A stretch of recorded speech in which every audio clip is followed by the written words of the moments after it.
ফরহাদ মাজারের বই পরিবারটা তিনি এখানে উপদেষ্টা হন। মুস্তাফা সরোয়ার ফারুকী কিভাবে এই রক্তের অর্জিত স্বাধীনতায় উপদেষ্টা হয়?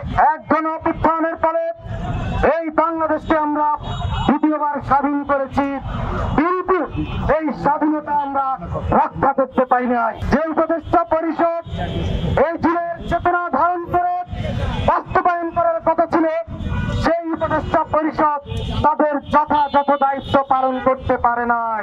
এমন উপদেষ্টা এই সরকারে নেওয়া হয়েছে যে উপদেষ্টা হওয়ার আগ পর্যন্ত বাংলাদেশের মানুষকে আন্দোলনকারী সংগঠনগুলো তাদেরকে চেনে নাই। উত্তর বাংলাদেশ উপদেষ্টা হয়ে বসে আছে। ফরহাদ মাজারের বই পরিবারটা তিনি এখানে উপদেষ্টা হন। মুস্তাফা সরোয়ার ফারুকী কিভাবে এই রক্তের অর্জিত স্বাধীনতায় উপদেষ্টা হয়? ডক্টর ইউনূস ব্যর্থ হবে, এই জন্য তারা এগুলো সহ্য করে গেছে, কিন্তু তাদের সহ্যের ফল কি? দেশ নৈরাজ্য শুরু হয়ে গেছে।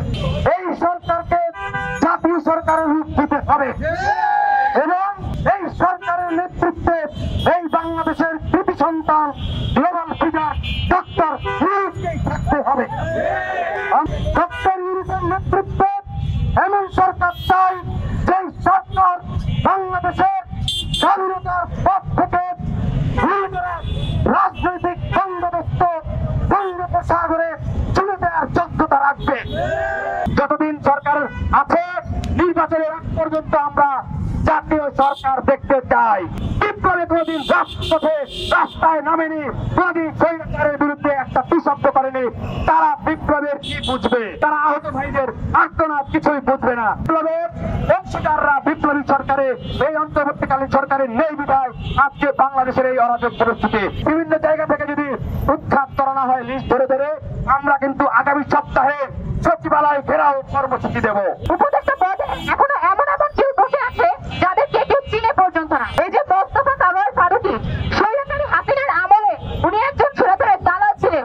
এমন মানুষেরা উপদেষ্টা পদে কিভাবে বসে? বাংলাদেশে যে সকল ফ্যাসিবাদের দালালেরা রয়েছে, এখন বিভিন্ন অপরাধ সংঘটিত হচ্ছে, তাদের বিরুদ্ধে কোনো অ্যাকশন পর্যন্ত নেয়নি। আমরা এই স্বাধীন বাংলাদেশে এসে কোনো স্বৈরাচারের দালালকে আর ক্ষমতায় দেখতে চাই না। এই উপদেষ্টা পরিষদে এখনো যারা আওয়ামী লীগের দালালেরা আছে, তাদের প্রত্যেককে অতি দ্রুতই অপসারণ করতে হবে।